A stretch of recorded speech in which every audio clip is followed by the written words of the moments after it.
বন্ধুরা, আজ আমি তোমাদের সাথে একটা ভিডিও শেয়ার করছি।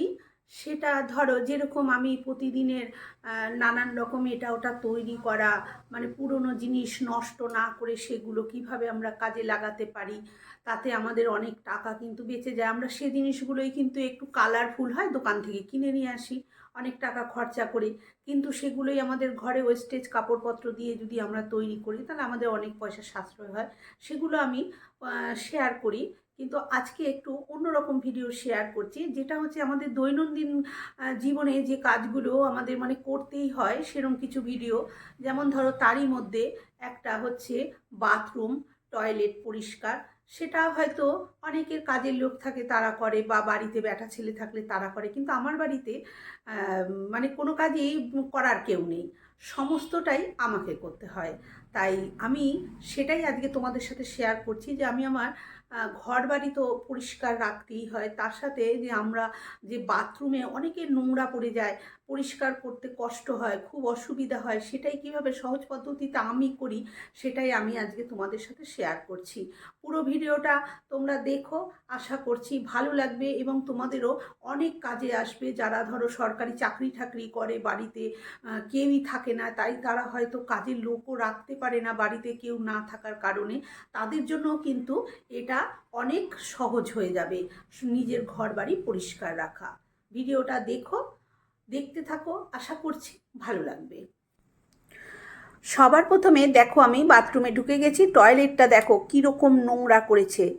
আমি না পরিষ্কার করলে কেউ পরিষ্কার করবে না। আমার কদিন একটু পাটা মুচকে গেছিলো, তো সেই জন্য আমি পরিষ্কার করতে পারিনি। ধরো এটা 1.5-2 মাস পরিষ্কার হয়নি, তাও দেখো বাথরুমের কি ছিঁড়ি। দেখো দেখো এগুলো দেখতে পাচ্ছ কীরকম হলদে ছোপ হয়ে গেছে সাদা ইসের পাটেক্সের ওপরে, দেখো সাদা টাইলসের ওপরে ও কীরকম দাগ হয়ে গেছে। আর এই দেখো বাথরুমের দরজাটা দেখো, এটা হচ্ছে সিলভারের যে দরজাগুলো হয়, অ্যালুমিনিয়াম সিটের দরজা, দেখো কি অবস্থা। খালি 1.5 মাসে হয়েছে।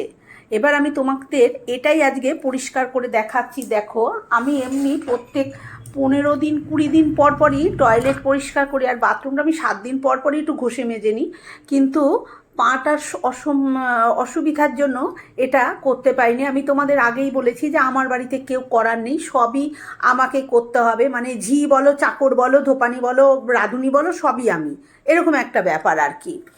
তাই জন্য কি করব, সবার প্রথমে আমি হারপিক দিয়ে দিচ্ছি। তোমরা অনেকেই হারপিক দাও, কিন্তু হারপিক কিন্তু অল্প ময়লা পরিষ্কারের জন্য ঠিক আছে। যদি এরকম বেশি ময়লা হয়ে যায় তখন কিন্তু হারপিক কাজ করে না। তাও টয়লেটটা পরিষ্কার হবে, কিন্তু বাথরুমটা পরিষ্কার হতে খুবই সমস্যা। আমি তোমাদের সঙ্গে শেয়ার করছি। দেখো এবার আমি প্রথমে হারপিকটা দিয়ে রেখে গেছি, এখানে আমি 15 মিনিট মতন রেখে গেছি, কিন্তু দেখো এটা 15 মিনিট হারপিকটা শুকিয়ে গেছে কীরকম পড়ে। এটা দেওয়ার সাথে সাথেই করতে হয়, কিন্তু সময় ছিল না বলে আমি এটা 15 মিনিট আগেই দিয়ে গেছি, অতিরিক্ত ময়লা হয়েছে বলে। তারপরে বাইরের দিকটা দেখো আমি একটু জল দিয়ে দিলাম, জল দিয়ে এবারে একটা স্কচ ব্রাইট দিয়ে আমি এটাকে ভালো করে প্রথমে ঘষে দিচ্ছি। স্কচ ব্রাইট দিয়েই ঘষতে হচ্ছে, কেননা ব্রাশে করে এইগুলো ঘষে ঘষে তোলা যাচ্ছে না ঠিকঠাক মতন, অনেকটা ময়লা হয়ে গেছে। দেখতেই পেলে, আমি তোমাদের সঙ্গে শেয়ার করলাম যে কীরকম দেখতে হয়ে গেছে। সাদা জিনিস যদি যত্ন না করো তো ময়লা হবেই। আর আমাদের না রাস্তার পাড়ে বাড়ি, একদম রাস্তার পাড়ে, প্রচুর ধুলো, মানে জানলা দরজা না খুলে যদি বন্ধ করে রাখি তাও ময়লা। যাই হোক, আমি স্কচ ব্রাইটটা দিয়ে দেখো ডান হাতে বাঁ হাতে সব হাতেই আমি এটাকে ঘষছি, যখন কারণ হাত তো ব্যথা হয়ে যাচ্ছে একভাবে ঘষতে গিয়ে, সেই জন্য ঘষে নিচ্ছি। এই যে স্টিলের বাটানটা এখানে আছে, ওটার মধ্যে আবার হারপিক পরে একটু দাগ হয়ে গেছে, সেই জন্য ওইটাকে আবার একটু ভালো মতন ঘষে নিতে হচ্ছে। তবে এইভাবে যদি ঘষে নেওয়া যায় এটা কিন্তু পরিষ্কার হবে। সাদা জিনিস জানো তো একটু ময়লা হলেই দেখতে খারাপ লাগে, মনে হয় যেন অনেক ময়লা। এই দেখো এই ধারগুলো সব ময়লা হয়ে গেছে, এগুলো হয় ব্রাশে করে করতে হবে, আমি স্কচ ব্রাইটটা দিয়ে করলাম। তবে ভেতর দিকটা কিন্তু আমি হাত ফাত দিয়ে করব না, কারণ ভেতর দিকটা হাত দিয়ে তো করা যায় না, তোমরা সবাই জানো। এটা কিন্তু আমি এরকম একটা প্যান ঘষা ব্রাশ আছে, তাই দিয়ে আমি পরিষ্কার করছি। খুব ভালো করে হারপিকটা আমি লাগিয়ে দিয়েছি। এবার এইভাবে আমি খুঁজে ওইখানটা দিয়ে, জানো তো এই কোমরের দুপাশে ছোট ছোট ছিদ্র থাকে যেখান দিয়ে জলটা বেরোয়, ওই জলের পুরো দাগ হয়ে গেছে। তারপরে দেখো আমি ঘষে ঠষে নিয়েছি, এবার তোমাদেরকে দেখাচ্ছি। দেখো এটাকে পুরো ভালো করে আমি ধুয়ে দেখাচ্ছি। দেখো একদম পরিষ্কার করে কিরম চকচকে করে আমি ধুয়ে ফেলেছি। আর তোমাদের কাছে যদি হারপিকেও যদি সমস্যা হয়, যদি না হয়, তাহলে কিন্তু তোমরা টয়লেট ক্লিন যে অ্যাসিডগুলো পাওয়া যায় সেই অ্যাসিডটা কিন্তু তোমরা এখানে ব্যবহার করতে পারো। তবে অ্যাসিডটা ব্যবহার করতে গেলে হাতে পায়ে লাগলে সমস্যা আছে। যাই হোক, আমার টয়লেটটা পরিষ্কার হয়ে গেছে। এবার বাথরুমটা দেখো তোমাদের দেখাচ্ছি। আমি খুব সহজ পদ্ধতিতে এইভাবেই করি, যতই নোংরা থাক সেটা পরিষ্কার হয়ে যায়। আর এবারে দেখো টয়লেটটা দেখো, সাদা টাইলসগুলো দেখো কীরকম ছোপ হয়ে গেছে। তার জন্য আমি কি করব, আমি এখানে এই যে তোমার গিয়ে ব্লিচিং পাউডার নিয়েছি এটা। তবে এই ব্লিচিং পাউডারে তোমার গিয়ে তাড়াতাড়ি পরিষ্কার হয় না। যদি এই ব্লিচিং পাউডার রাত্রিবেলা যদি তোমরা টয়লেটে লাগিয়ে রাখতে পারো, এইভাবে মানে বাথরুমে যদি এইভাবে লাগিয়ে রাখতে পারো, তাহলে কিন্তু সকালবেলা উঠে যেই ঘষে দেবে দেখবে একদম পরিষ্কার ঝকঝকে হয়ে গেছে। কারণ টাইলসে কিন্তু আমরা হারপিক খুব একটা ব্যবহার করতে পারি না।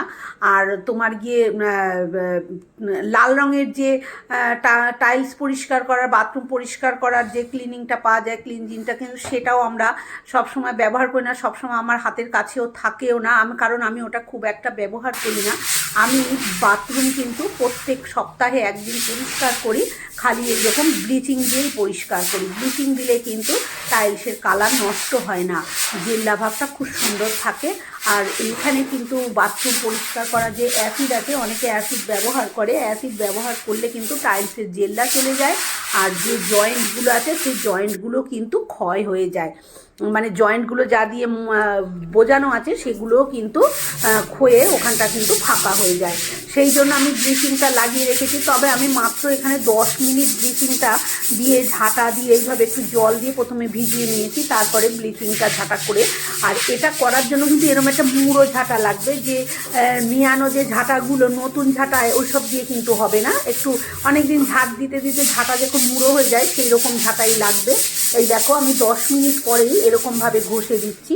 প্রথমে লাগিয়ে দিয়েছি, তারপরে এরকমভাবে ঘষে দিচ্ছি। দেখো কত সুন্দর উঠে যাচ্ছে। তবে এটা ঝাঁটা না হলে কিন্তু উঠতো না। এই দেখো এরকম এই সাদা টাইলসটা কিন্তু পরিষ্কার হয়ে যাচ্ছে। এইভাবে তোমরা যদি আধ ঘন্টা, মানে খুব নোংরা না হয়ে থাকে আধ ঘন্টা, আর এই আমার বাথরুমের এখানটা যা নোংরা হয়েছে এইটা মোটামুটি 1 ঘন্টা বা আগের দিন রাত্রিবেলা যদি দিয়ে রাখা হতো তাহলে কিন্তু সবচেয়ে বেশি ভালো হতো।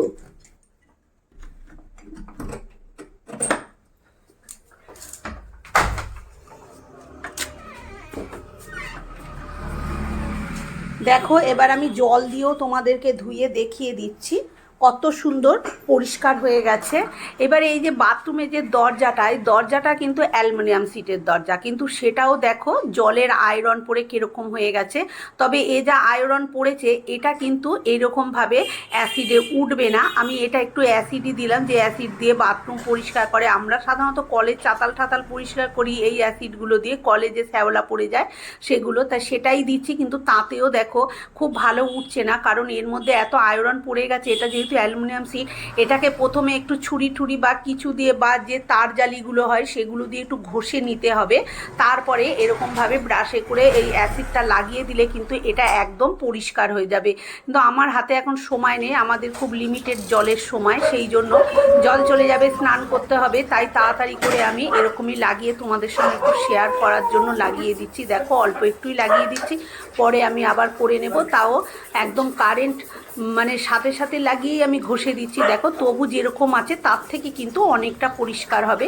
যদি হাতে সময় না থাকে এরকমভাবেও 2-3 দিন পর যদি এরকমভাবে লাগিয়ে ঘষা হয় তাহলে কিন্তু এটা অনায়াসে এমনি পরিষ্কার হয়ে যাবে। আমি এটাকে পরে তার জালি দিয়ে একটু ঘষে তারপরে ভালো করে পরিষ্কার করে নেব।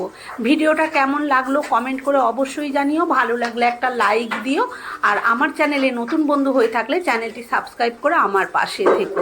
পুরো ভিডিওটা দেখার জন্য ধন্যবাদ।